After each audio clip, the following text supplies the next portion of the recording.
Philip Wollen.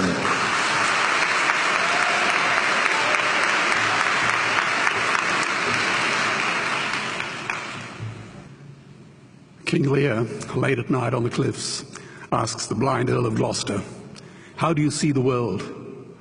And the blind man Gloucester replies, "I see it feelingly. And shouldn't we all? Animals must be off the menu because tonight they are screaming in terror in the slaughterhouses, in crates and in cages, vile, ignoble gulags of despair." You see, I heard the screams of my dying father as his body was ravaged by the cancer that killed him. And I realized I'd heard those screams before.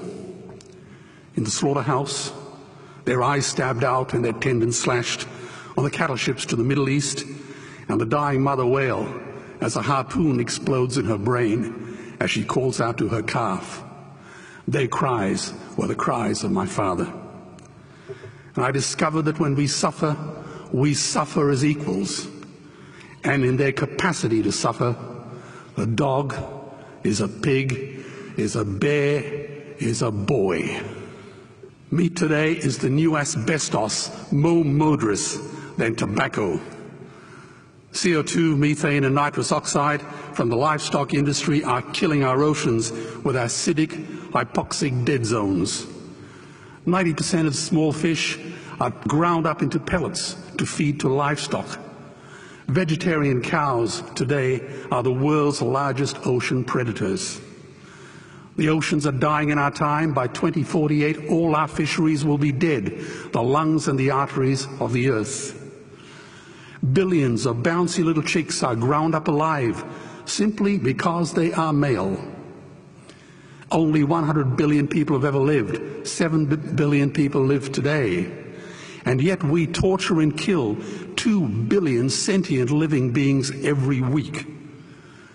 10,000 entire species are wiped out every year because of the actions of one.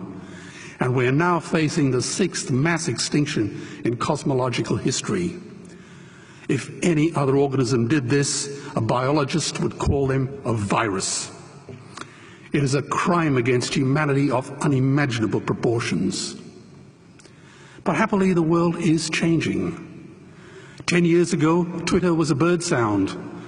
www was a stuck keyboard. Cloud was in the sky. 4G was a parking space. Google was a baby's burp. Skype was a typo. And Al-Qaeda was my plumber. Victor Hugo said, "There is nothing more powerful than an idea whose time has come." Well, animal rights today is now the greatest social justice issue since the abolition of slavery. Do you know there are over 600 million vegetarians in this world? And that is bigger than the United States, England, France, Germany, Spain, Italy, Canada, Australia, New Zealand, all put together. If we were one nation, we would be bigger than the 27 nations of the European Union. Can you believe that? And despite this massive demographic footprint, we are still drowned out by the raucous hunt and shoot and killing cartels who believe that violence is the answer when it should not even be a question. Meat kills animals, kills us, and is killing our economies. Medicare has already bankrupted the United States. They will need $8 trillion invested in Treasury bills just to pay the interest, and they have precisely zero.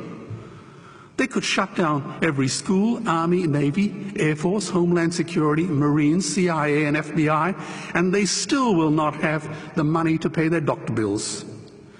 And our Cornell and Harvard say that the optimum amount of meat in a healthy human diet is precisely zero. Water, as you know, is the new oil. Nations will soon be going to war for it. Underground aquifers that took millions of years to fill are now running dry. It takes 50,000 liters of precious drinking water to make 1 kilo of beef. Today, 1 billion people are hungry. 20 million people will die from malnutrition. Cutting meat by only 10% will feed 100 million people, and eliminating meat will end starvation forever. If everyone ate a Western diet, we would need 2 planet Earths to feed us. We've only got one, and she is dying. Greenhouse gas emissions from livestock is 50% greater than transport, as Peter said. Cars, trains, buses, ships, lorries, the whole lot. And as I travel around the world, I see poor countries who sell their grain to the West while their own children starve in their arms. And the West feeds it to livestock so we can eat a steak? Am I the only one who sees this as a crime? Believe me, every morsel of meat we eat is slapping the tear-stained face of a hungry child. When I look into her eyes, do I remain silent? The earth can produce enough food for everyone's need, but not enough for everyone's greed. We are facing the perfect storm. If any nation had developed weapons that could wreak such havoc on the planet, we would launch a preemptive military strike and bomb it back into the Bronze Age. But it's not a rogue state, it's an industry. The good news is we don't have to bomb it. We can just stop buying it. Sir George Bush was wrong. The axis of evil does not run through Iraq, Iran, or North Korea. It runs through our dining tables. Weapons of mass destruction are our knives and forks. Our proposition is the Swiss Army knife of the future.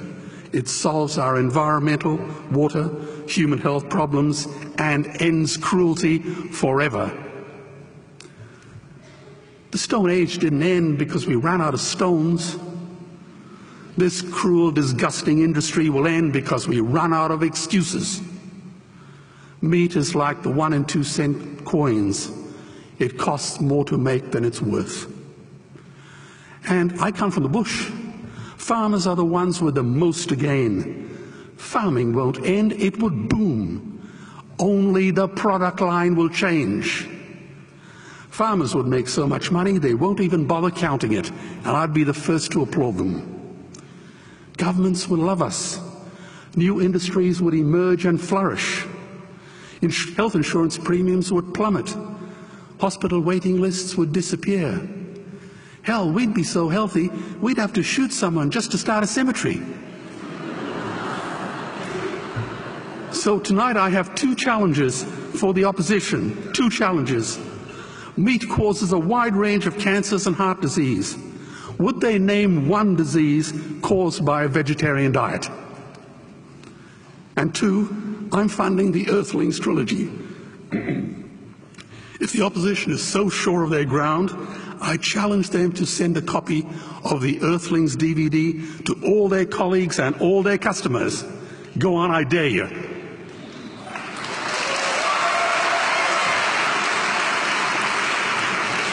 Animals are not just other species, they are other nations, and we murder them at our peril.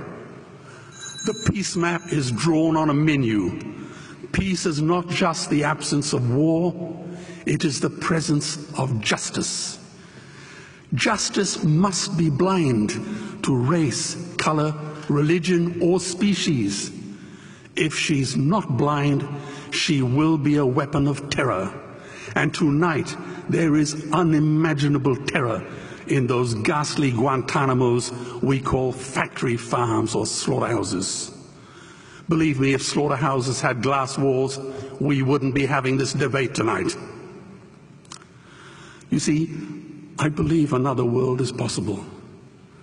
And on a quiet night, I can hear her breathing. Let's get animals off the menu and out of these torture chambers. Please vote tonight for those who have no voice. Thank you.